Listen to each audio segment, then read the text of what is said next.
सीतागुफा युडमा पो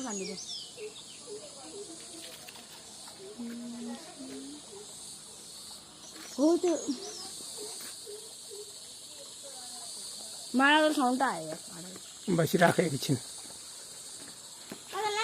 एकैछिन बस बस न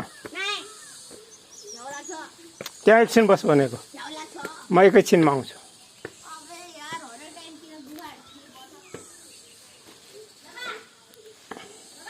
हजुर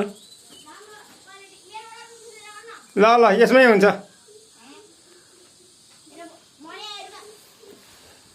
पढेन भने त्यहाँ सामान त्यहीँ छ पढेन ध्यान गर्न लागेको बा यहाँ उठ माटाको छ गुफा यो